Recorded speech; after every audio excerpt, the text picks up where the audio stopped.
The jungle was loud. The sounds were strange deep growls, bird-like screeches, and something that felt like a heartbeat under the ground. Sergeant Dan Keller had been a soldier for 7 years. He had never felt this kind of fear. Not even during his time on the burning moons of Yadra 3. His ship had crashed 3 days ago. He still smelled the smoke on his uniform. Most of the crew had died. Some were dragged into the green fog by tall shadows. Dan had run into the forest, bleeding and tired, holding a small knife and a flare gun. Now he sat inside a cage, made of thick bamboo-like wood. The bars were smooth but strong. They bent slightly when he pushed, but they never broke. The cage was built into the forest floor, like it had always been there. And he wasn't alone. She came every morning. Tall, powerful, and covered in thick black fur that looked like it came from a bear but moved like silk. Her golden eyes glowed, even in daylight. Her face looked human, but her ears were sharp and high, and her hands ended in claws. She didn't speak. She would kneel outside the cage, lay down a bundle of fresh fruit, purple, red, and green, and then sit. Just sit. Watching him, Dan had stopped shouting. He had stopped begging. Now, he just watched her too.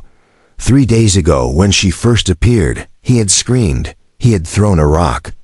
It bounced off her shoulder like it was nothing. She didn't growl. She didn't attack. She had looked hurt, confused, even. The next day, she returned with food.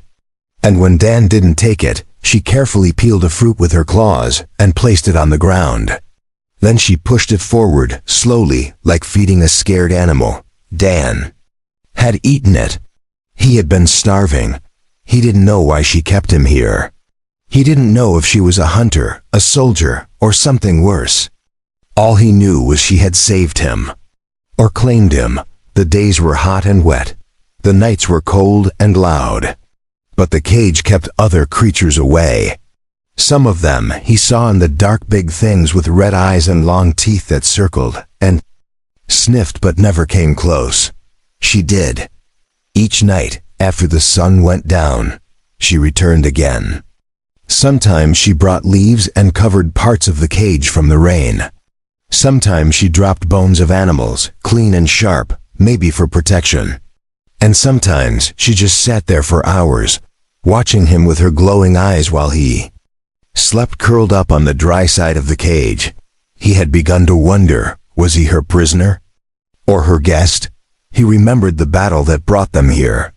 Human and alien fleets clashing in orbit. The jungle planet below chosen for ground combat, then quickly abandoned when the sky fell. His squad had been sent for recon.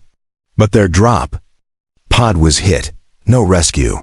No orders. Now, here he was, in a cage, being fed like a pet. But she didn't treat him like a pet. One evening, after he bit into a sour fruit and made a face, she laughed. A real laugh, short and low, like a purr. He had looked up in surprise. She pointed at the fruit, then at her mouth, and shook her head. She didn't eat that one either. Was she trying to understand him? Or teach him something? Dan was still a soldier. He still wanted to escape, but he also wasn't stupid. He knew the jungle was death outside this cage. And somehow, the one who looked like a beast was the only one who hadn't tried to hurt him. On the 6th day, he tried something new. When she dropped the fruit and started to leave, he reached out. "Wait," he said. She paused. He pressed his hand between the bars, open and calm. She looked at it. Slowly, with her clawed hand, she touched his palm softly. Her fur was warm. That night, he couldn't sleep. Something had changed. He no longer felt like a prisoner. He felt chosen. Dan woke up to the sound of breathing. Not the deep growl of some jungle beast, but soft, steady, close. He sat up quickly, bumping his head on the cage bars. She was there. But this time, she wasn't sitting outside. She was crouched low beside the cage, close, too close, watching him sleep. Her glowing yellow eyes met his, and she didn't move. Her hand was still on the bars where he had touched her the night before. He pulled back slowly. She didn't. Instead, she tilted her head slightly, her black fur cloak sliding across her shoulders. The thick, bare fur garment hugged her figure like armor. She didn't look like a wild beast anymore. She looked like a guardian. Dan wasn't sure how to feel. Why? He asked her softly, "Why are you doing this?" No answer, but she blinked once. Then turned and reached behind her. She placed a large, round fruit against the bars. It looked like a mix between a melon and a flower. Soft blue skin with white petals at the top. She pushed it gently toward him, then sat back again. Dan took it. The skin was smooth, cold from the morning air. He held it for a moment, then looked back at her. "Do you even understand me?" He asked Dot. She just watched. He ate the fruit slowly. It was sweet and creamy. His stomach growled for more, but he forced himself to eat slowly. She nodded once when he finished. That day, she didn't leave. She sat by the cage while the sun moved high above them. Birds flew overhead. Strange, four-legged creatures moved in the distance. But nothing came near them. Dan watched her as much as she watched him. She didn't speak, but she hummed sometimes. Low, quiet notes, almost like a lullaby. He realized she was humming only after hours of silence. It was peaceful, but confusing.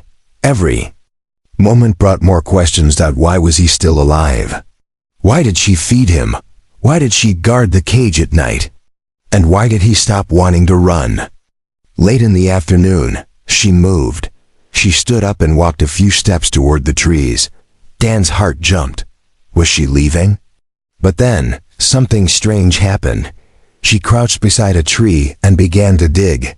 With her claws, she pulled at the roots.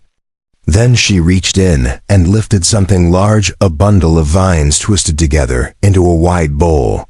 She brought it back and placed it by the cage. Inside were colorful stones, feathers, and a half-broken mirror. The mirror looked human. Made Dan reach toward it. She didn't stop him. It was his from the crash. He picked it up slowly. It was part of his survival kit. He stared at her. "You found this?" He whispered. She nodded once. Then she did something unexpected. She pointed at herself. Then at the cage. Then at him. Then the sky. Dan frowned, trying to understand. Her glowing eyes narrowed as she tried again. She pointed at the broken mirror. Then at him. Was she telling him she saved it for him, or she saved him? Dan placed the mirror down carefully. He moved closer to the bars. "I don't know what you want from me," he said. She stood there, still and quiet. Then, without warning, she reached up and touched the lock on the cage. Dan froze. He watched as her fingers moved slow, careful. She turned the carved bone piece at the top of the cage. With a soft click, the door loosened. Then she stood and walked away. Dan stared at the cage door. It was open. He was free. He looked up into the forest. He could run. Now. Escape. Go find the crash site. Signal for help. Get back to human territory. But his feet didn't move. He looked at the fruit she had brought, the mirror she had returned, the warmth in her voice when she hummed beside him, the way she watched over him like a guardian, not a captor. Dan leaned back inside the cage. He didn't walk out. Not yet. Not because he was afraid, but because he didn't want to leave. That night, Dan didn't sleep. He sat inside the cage, the door slightly open, watching the glowing trees and listening to the strange jungle sounds. His hand rested on the wooden bar beside the open door, but he never crossed it. She didn't come back. For the first time in a week, she wasn't there when the stars appeared. Dan's chest felt tight. He told himself it didn't matter. She had left. Maybe she was done with him. Maybe this was her way of saying, "Go." She gave him food, gave him safety. And now freedom. Still, he waited. Hours passed. The wind picked up. The forest howled and hissed. Strange shadows moved near the trees. Dan clutched a sharp bone she had once left for him. Just in case. Then he saw them. Eyes. 4, 6, 8. Glowing red and moving low through the brush. Long limbs dragging across the dirt. Thin bodies with wide jaws and skin like bark. Predators. They crept slowly toward the cage, sniffing, hissing, saliva dripping from jaws full of crooked teeth. Dan backed into the corner of the cage. They stopped. At the edge of the clearing, heads tilted, claws twitching. They smelled fear. They smelled food. Dan held his breath. Then the trees behind the monsters shook. A loud, deep growl ripped through the jungle. They froze, and she stepped out. She didn't speak. She didn't run. She moved like a storm. The beastwoman leapt across the clearing with a roar that shook the ground. Her claws flashed in the moonlight. The first predator screamed as she slammed into it, tearing through its side. The others scattered, but she followed, chasing them deep into the trees, her voice echoing through the night. Dan stood up, heart pounding. The cage door swung open with the wind. He stepped outside for the first time. He didn't run. He didn't hide. He waited. After a long time, she returned. Her fur was stained with dark blood. One of her arms was scratched, but her eyes still glowed. She saw him standing outside the cage. She stopped. Dan took a step forward. I didn't leave, he said softly. I waited. She looked down at the cage, then at him. She didn't speak. Instead, she walked to him. They stood close, almost touching. Dan slowly reached out his hand again. This time she didn't hesitate. She placed her clawed hand in his. Her skin was warm. They didn't say anything. There were no words between them. But something had changed. The cage no longer mattered. He followed her to the edge of the trees. There, hidden under thick leaves and roots, was a den.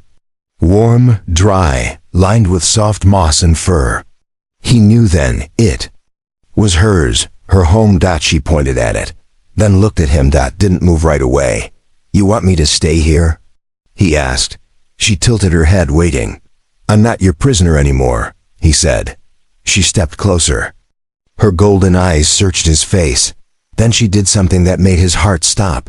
She placed her hand over her chest, then reached out and touched his heart. Slow, gentle, like a promise. He nodded. And stepped inside. The den was warm. It smelled like crushed leaves and wildflowers. He sat on the soft ground as she lay near the entrance, claws resting on the stone. She didn't cage him this time. She just stayed. That night, Dan didn't feel alone. He didn't feel like a soldier. He felt like he belonged. Dan woke slowly, wrapped in warmth. Soft moss pressed against his back. Sunlight slipped through the cracks above the den. The air was calm. For the first time since the crash, he had slept through the night without fear. She was still there, curled near the entrance. Her large body relaxed but alert. Her thick black fur rose and fell with her slow breathing. One clawed hand rested near her face. Her ears twitched as she slept. Dan sat up quietly, careful not to make noise. He looked at her closely. She wasn't just some wild alien. She was intelligent. She had emotions. She felt fear, kindness, and maybe something more. He thought about the cage, about the way she fed him, protected him, and finally opened the door. Why him? He stood up and stepped toward the light. Outside, the jungle felt different. The birds weren't screaming. The trees swayed gently.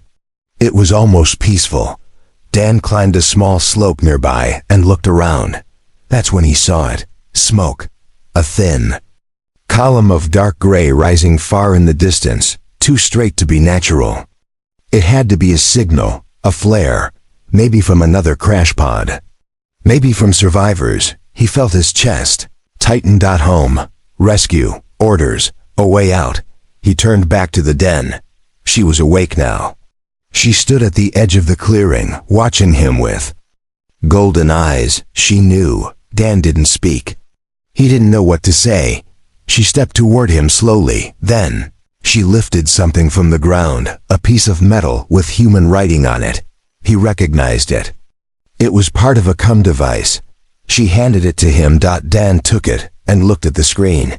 It was broken, but not completely. A faint light blinked. Someone out there was trying to signal. She reached up and gently touched his hand. Her eyes didn't glow with anger, only sadness. She knew what it meant. He could leave. Dan looked down at her fur-covered hand. The same one that once locked his cage and later opened it.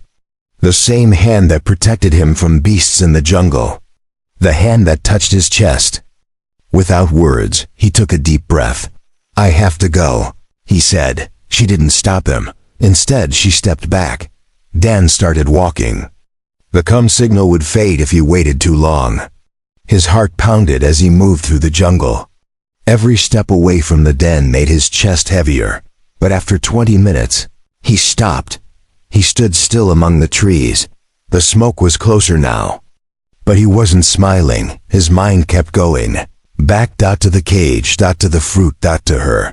He looked down at the cum piece in his hand, then dropped it. When he turned around, he didn't expect to see her, but she was there, standing behind him, quiet as ever, like she knew he wouldn't go far. He laughed once, shaking his head. "You followed me?" She tilted her head slightly and gave the smallest smile. Dan walked back toward her. He didn't run. He didn't speak. She stepped beside him, shoulder to shoulder. They walked back through the jungle, side by side, back toward the den.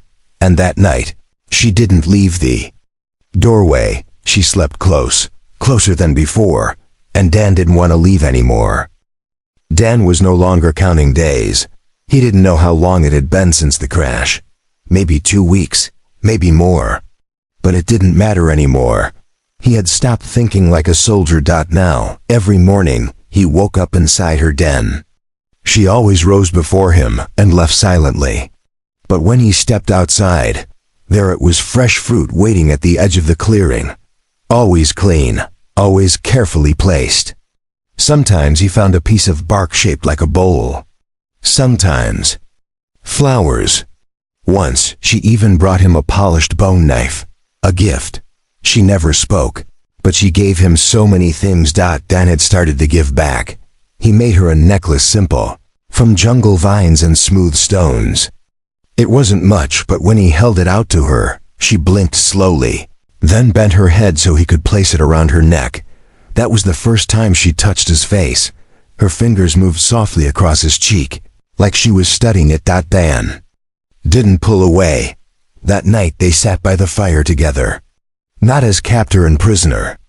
Not even as rescuer and rescued, but as two beings who no longer needed words. He still wondered what she was. Not just her species, but her story. Why was she alone? Why build that cage? Why care for him? One evening, he followed her deeper into the jungle. She didn't stop him. They moved through trees, up rocky paths, and into a valley filled with bones.